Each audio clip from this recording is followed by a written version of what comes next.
to move that the bill be introduced. The Union Budget 2025-26, I call upon Shri P Chidambaram to raise the discussion. Shri P Chidambaram.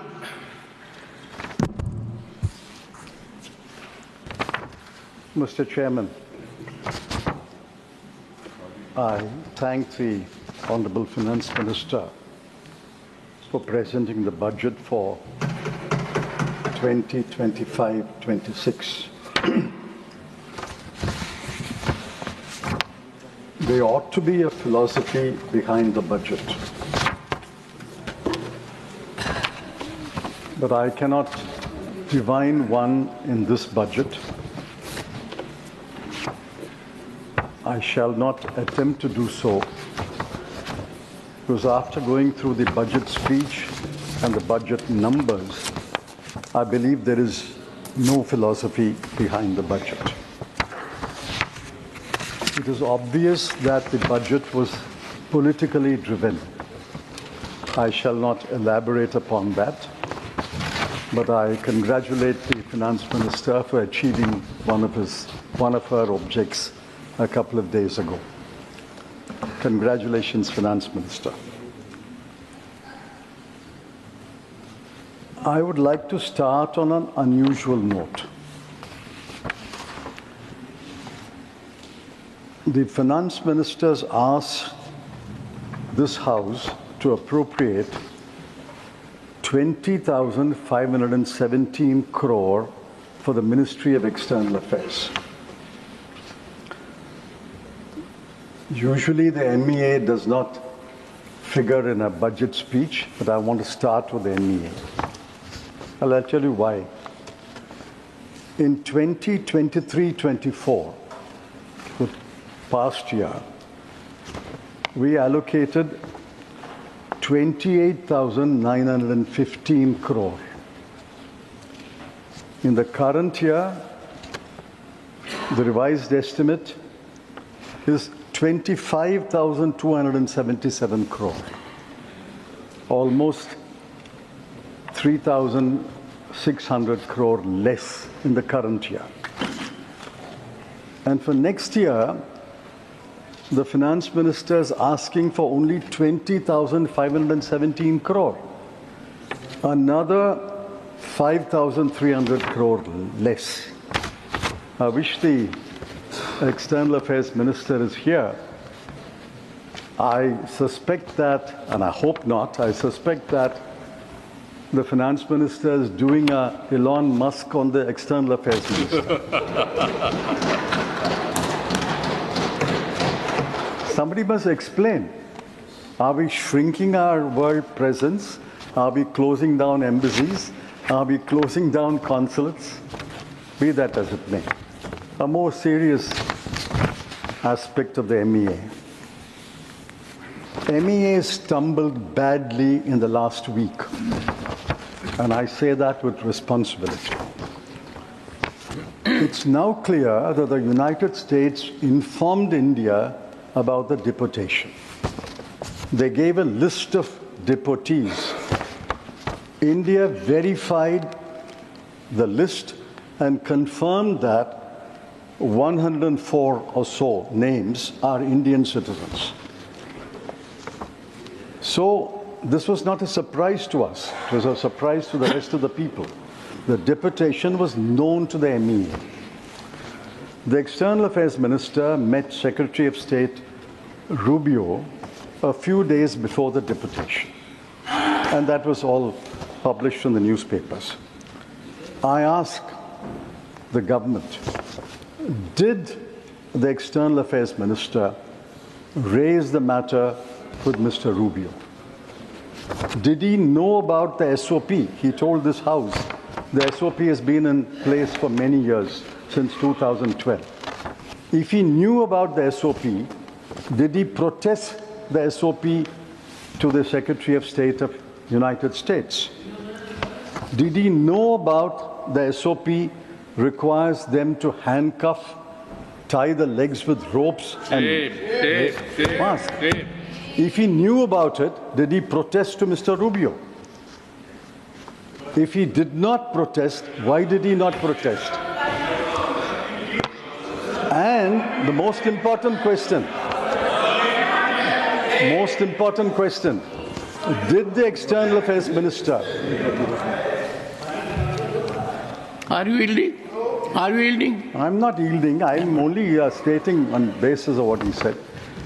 He can reply later. Did the External Affairs Minister... He can reply later. Sir, did the External Affairs Minister offer to Mr. Rubio, we will send an aircraft to bring our Indian citizens back? Yes. Another serious matter, another list of 483 Indians who have been identified as illegal immigrants. I don't know when the deportation will take place. I ask a specific question. Will the government send an Indian aircraft to bring back the Indian illegal immigrants?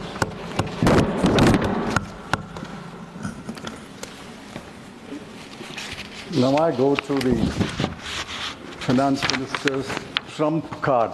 No pun intended, sir. Trump card. No pun intended. Sir, when you said twice, I got worried that no pun intended. You said twice, which means pun is intended. And I'm wondering whether your reference to Elon Musk is a compliment to the Honorable Finance Minister. Sir, I'm looking take at to my the groove clock. of efficiency. I'm looking at my clock and my whip. I'll add up the time, sir. 1 minute I'll add. Yeah, please. Income tax cut is the FM's main thrust of this debate, and she has given a number of interviews. The House should know that only 3.2 crore persons pay income tax, from the last figures available. The rest file returns, but they pay nil tax. She has raised the government has raised the threshold from 7 lakhs to 12 lakhs, and it applies to all taxpayers right up to the highest taxpayer.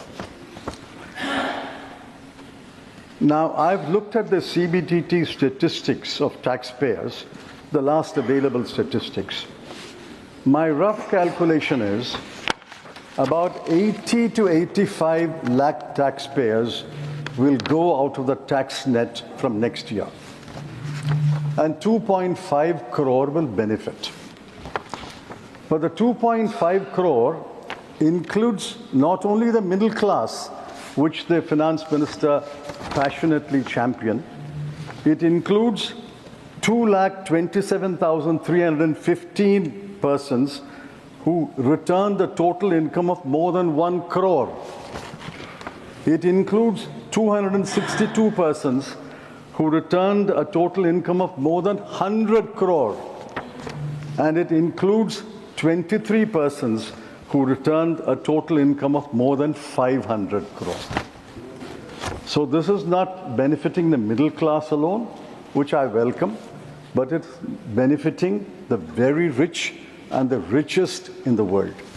Yes. Finance ministers also claimed that she had foregone 1 lakh crore rupees. Yet she has claimed that the net tax revenues to the center will grow by 11.1% in 25-26. In 24-25 also it grew by 11%. So it's about the same number. After foregoing 1 lakh crore,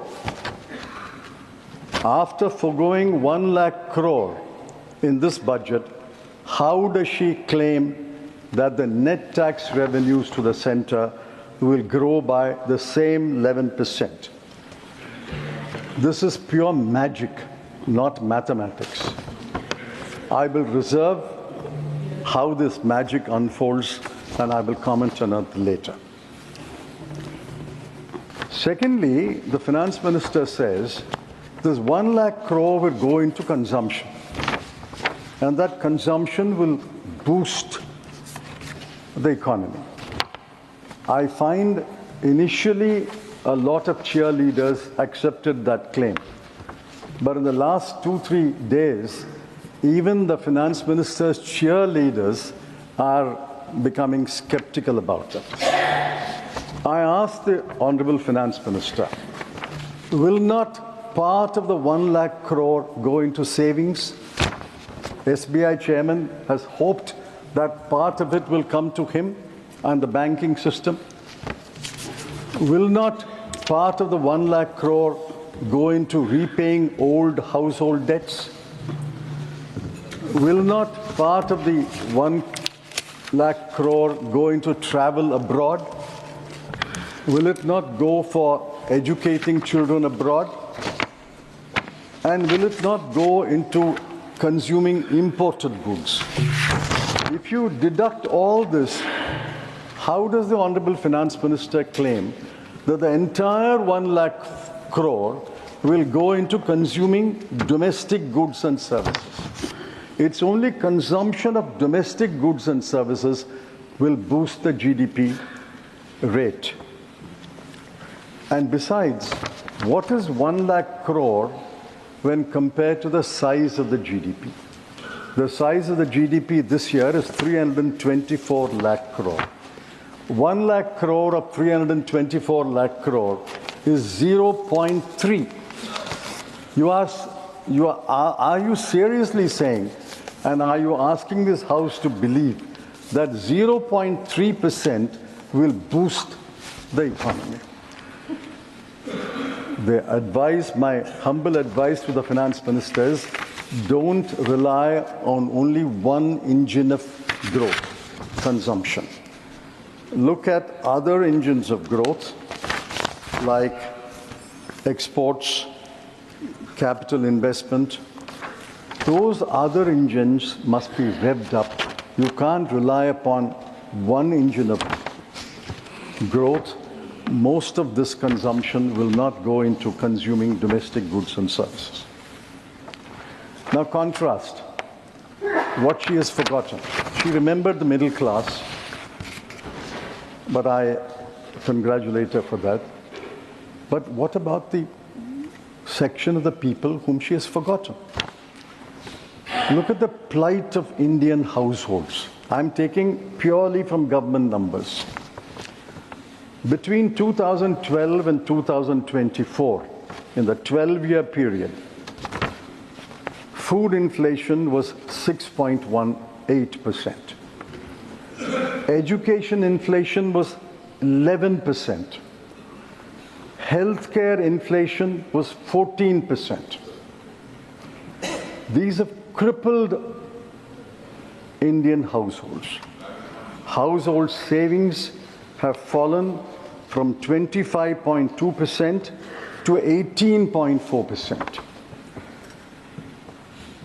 And household consumption saving in September survey in 2023 shows, and mark these numbers, average monthly per capita expenditure of a rural family is only 4,226. And in urban areas, it is 6,996. Now we must examine these numbers more closely.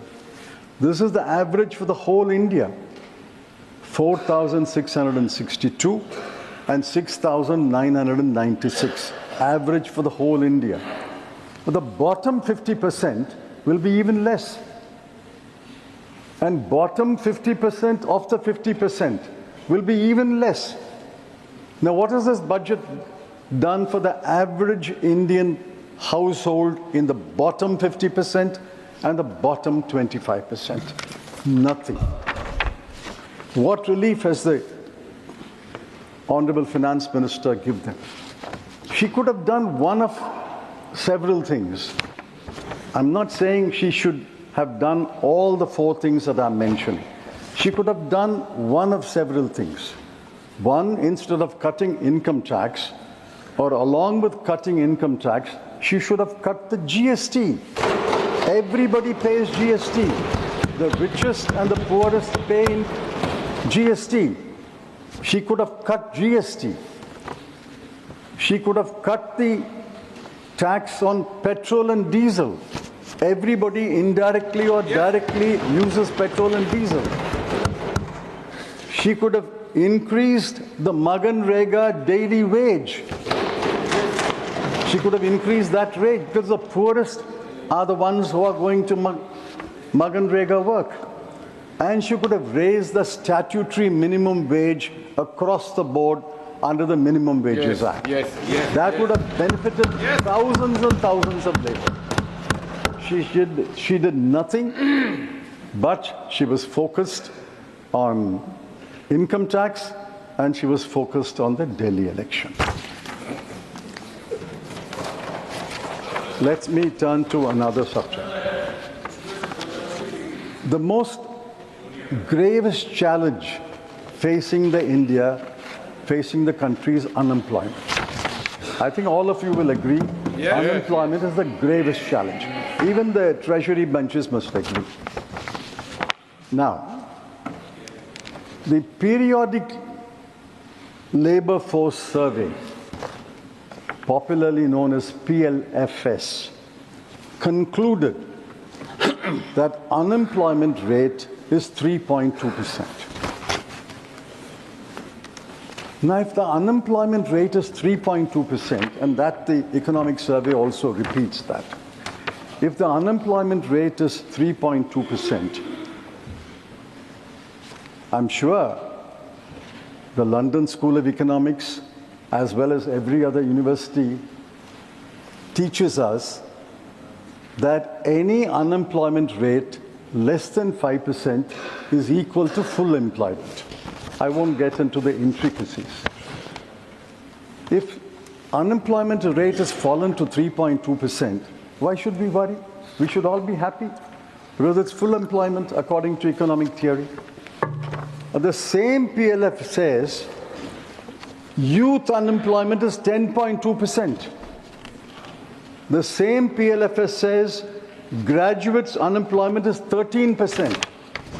If youth unemployment is 10.2 and graduates unemployment is 13, how does it conclude that the total unemployment rate in India is only 3.2? For every job, for 100 jobs, there are 1 million applicants. For 1,000 jobs, there are several million applicants. The economic survey, sir, I quote, we need to create 78.5 lakh non-farm jobs every year until 2030. I asked the Honorable Finance Minister, what is her plan? What is the way forward to create 78 lakh non-farm jobs between now and 2030? They will be in government until 2029. So the bulk of the period is their government.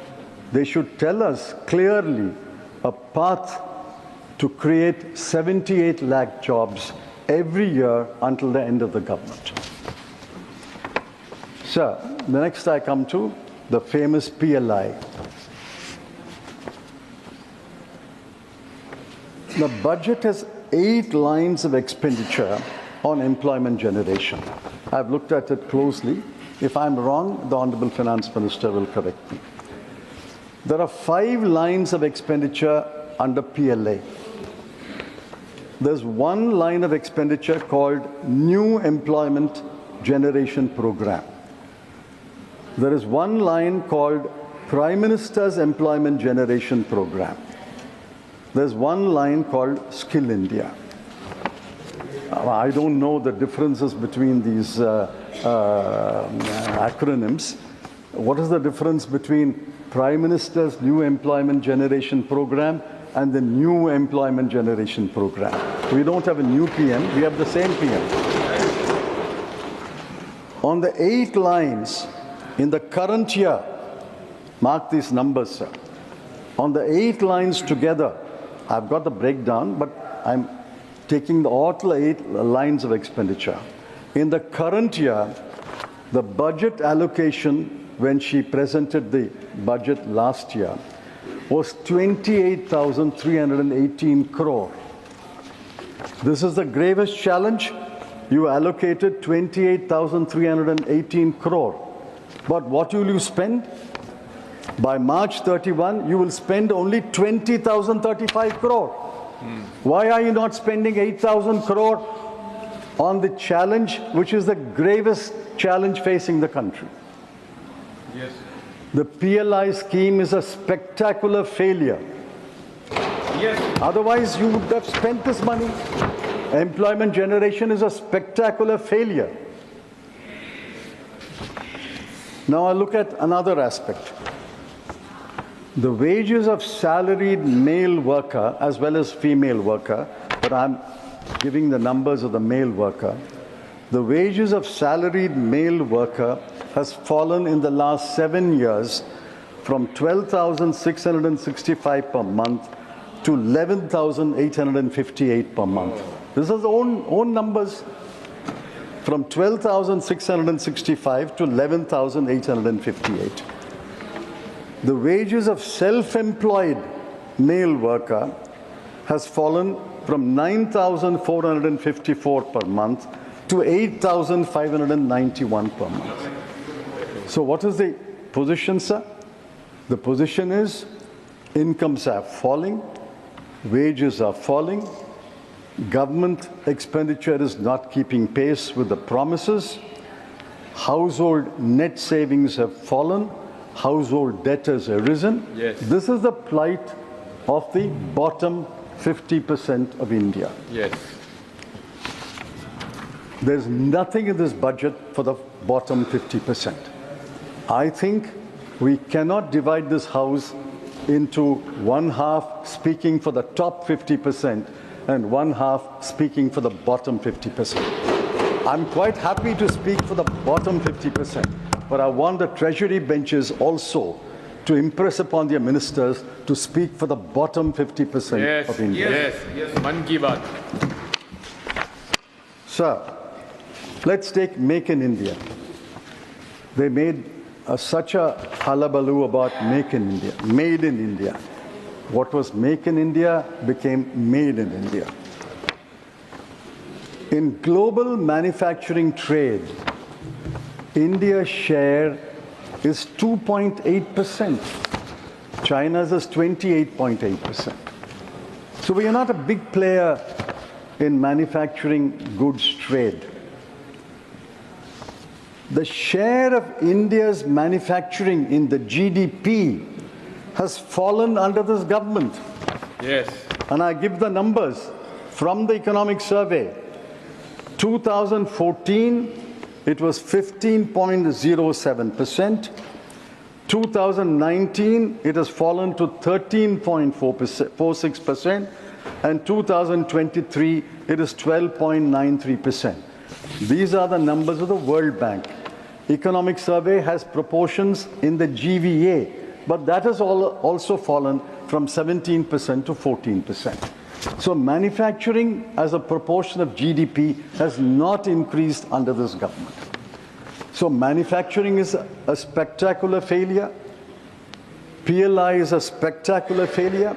So what has this government got to boast about after the last 11 years? I come to my penultimate point. Now, budget is about numbers. I don't want to burden the House with numbers, but I have to mention some numbers, because the budget is about numbers.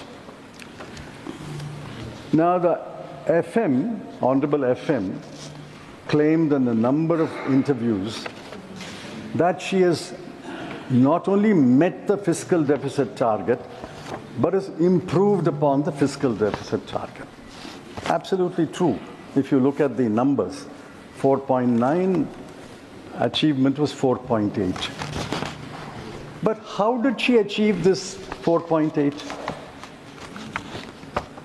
She cut capital expenditure by the central government by 92,682 crore. Not revenue expenditure, sir. Capital expenditure by the central government was cut by 92,682 crore. She cut the grants in aid to states for creating capital assets, that's another form of capital expenditure, by 90,887 crore. So total cut in capital expenditure by the center and the states, I'm not apportioning blame, but the center and the states in the current year will be 1,83,569 crore. By cutting capital expenditure by such a humongous amount, she saved on the fiscal deficit 43,785 crore. I can understand if she has saved on the fiscal deficit 1,83,000 crore. It is bad policy, but I will understand. But after cutting 1,83,000 odd crore, she saved about 44,000 crore. Is it good policy? I don't know. Is it good economics? I say no, it is not good economics. Yes. You can't cut capital expenditure and compress your fiscal deficit and say, I have met my fiscal deficit, I've improved my fiscal deficit. On the expenditure side, I want honorable members, all of us are concerned, to look at these numbers. Where are the cuts fallen? On health, 1,255 crore. On education, 11,584 crore. On social welfare, 10,019 crore. I wish the Agriculture and Rural Development Minister was here. On agriculture, the cut is 10,992 crore. On rural development, it is 75,133 crore. And on urban development, it's 18,907 crore. Why do you make these cruel cuts? There are other unkind cuts, I won't give the numbers, on Poshan, Jal Jeevan Mission, National Social Assistance Program, Pradhan Mantri Gram Sadak Yojana, Crop Insurance Scheme, Urea Subsidy, PM Garib Kalyan Yojana. And all these programs there have been cuts. The most cruel cuts are, I hope I'm pronouncing this correctly, sir, Anusuchit Jati Yojana. Anusuchit Jati Yojana. 1,340 crore has been cut. Young Achievers Scholarship, 455 crore. Post-Metric Scholarship for Scheduled Caste, 860 crore. Program for Development of Scheduled Tribes, 670 crore. You cut money for Scheduled Caste, Scheduled Tribe, and Anusuchit Jati. And you say, I have reached my fiscal deficit, I've improved my fiscal deficit. Look at the grand announcements in this budget. One grand announcement was Urban Challenge Fund, para 58 of the budget speech. I was impressed. Urban Challenge Fund, 1 lakh crore was announced. What is the allocation? 10,000 crore. Jal Jeevan Mission, para 55 of the budget speech. Jal Jeevan Mission says, we have provided water to 80% of the population of India, and we will provide for the remaining 20%. We are therefore extending the scheme. The budget estimate for the current year was 70,163 crore. Actual expenditure is 22,614 crore. I mean, this is pure magic, sir. You don't spend 1/4 or 1/3 of your money, and you claim that everybody has been provided water. Now I come to my last point. Sir, you will give me one more minute. I would say, I'd undertake it. Yeah. Now, what did the CEA say? The Chief Economic Advisor is an reasonably autonomous office. I'm glad the Honorable Finance Minister has given him the freedom to speak his mind and to be frank and forthright. I congratulate the Honorable Finance Minister in the end for that also. What did he say? Get out of the way. Yes. It's all we are saying, get out of the way. In a different context. Deregulate. Deregulation drives growth. Work towards giving to people back their agency and enhancing the economic freedoms of individuals and organizations. What is the response of the Honorable Finance Minister? To get out of the way and to deregulate, her response is to announce in the budget speech 7 new schemes, 8 new missions, and 4 new funds. Now, where will the money come from these schemes and missions and funds? I don't know, because there's no allocation. Sir, in conclusion, I want to say this. Half a minute. Governance is in the present. There is a government, but I'm sorry to say there is little governance. There is no philosophy, therefore no policies. In 1991, we faced a graver situation. There was a man entered this parliament, entered the North Bloc. Yes. He had an economic philosophy. Yes. He followed it with policies that required wisdom and farsightedness. Dr. Manmohan Singh had them. And I'm urging the Honorable Finance Minister to recapture the wisdom and the farsightedness of Dr. Manmohan Singh. One last question. This is through the Finance Minister to the government. Why have you not conferred a Bharat Ratna on Dr. Manmohan Singh? Yes.